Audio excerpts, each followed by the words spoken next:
Alrighty, so welcome to the 26th of May.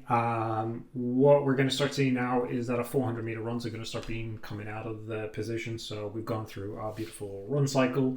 We've had wonderful weather. As of recording this, we have terrible weather, but that's okay. It's a bit warm and humid.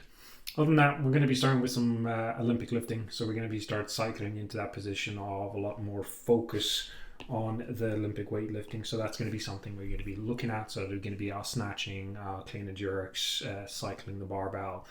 It's kind of going through those type of things and working through a little bit of EMOMs and kind of skill work that specifically targets that area. So we're going to be doing a snatch balance. The big thing from snatch balance is learning actively how to push onto the bar and actually keep that tension into the bar. A lot of us crumble when we go into that snatch, and the big key here is actively pushing into the bar, but also learning how to extend it up. So a lot of us try to kind of push it up and then kind of crumble. Some of us just don't even push it up, and some of us just fall to the ground and then try to initiate the strength side of it. It's a nice balance between moving and actively pushing up into the bar. Then we're going to go for the level 1 benchmark. So anyone who's done the CrossFit level 1, this is pretty much a unanimous fun day out in the sun type of feeling.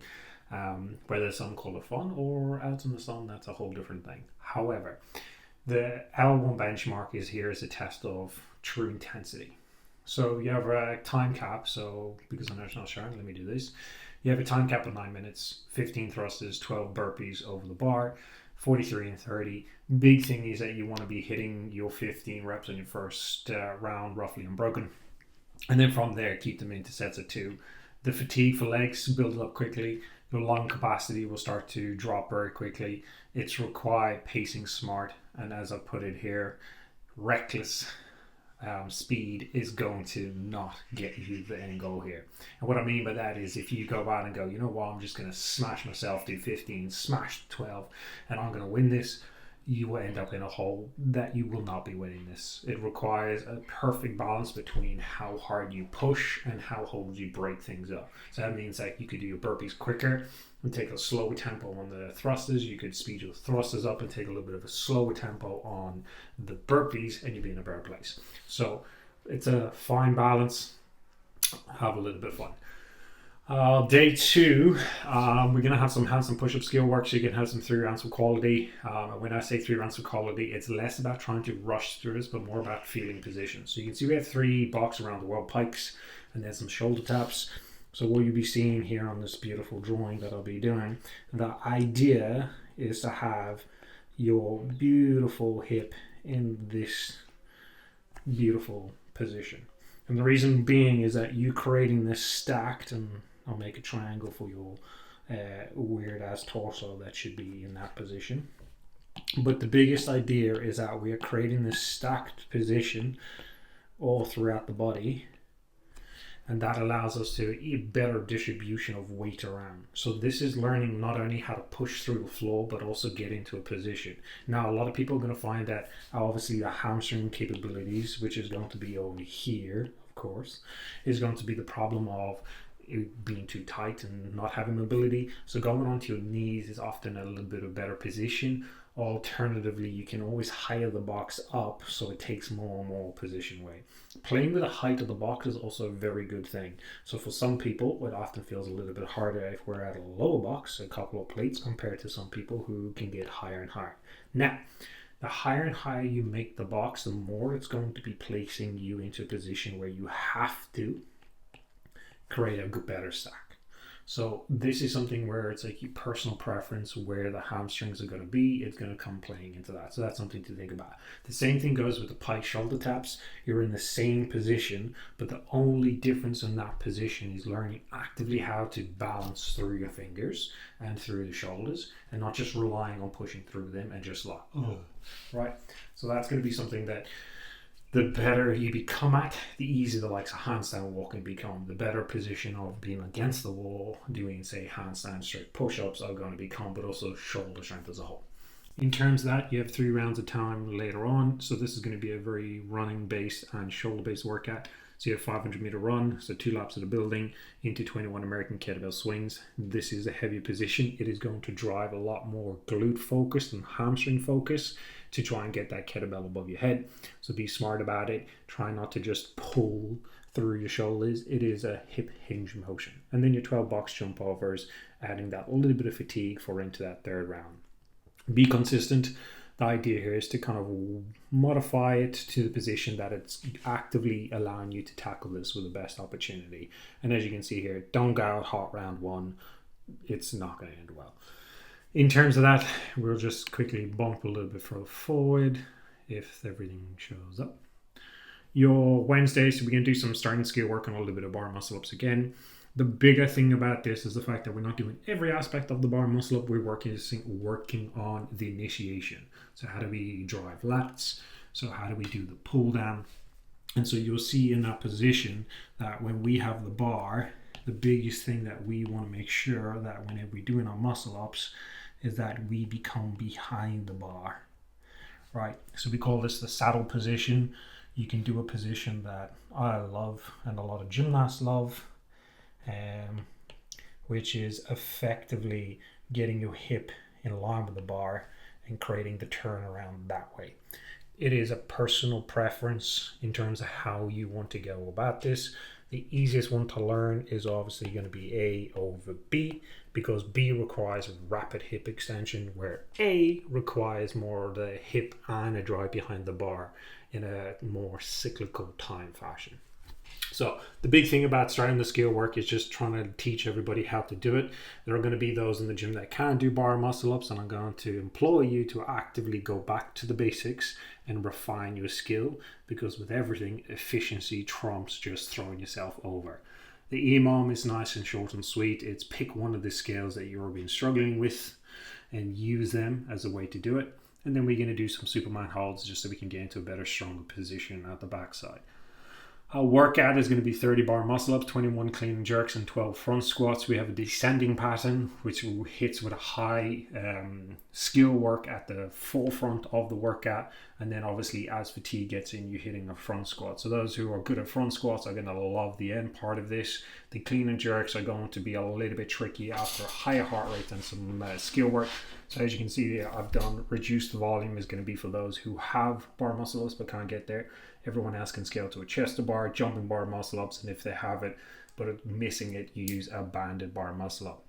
I've given the option for a 2-to-1 pull up, so a dip combo. So that means that you can do, say, your 30 bar muscle ups. So effectively you're going to be doing your pull ups with a dip combo. So that means that you can do some dips as well in there. So you can always use a bench or something around there to kind of get those dips in. The option's there, not that everyone might use it, but it's there for those who want to try something slightly different in that one.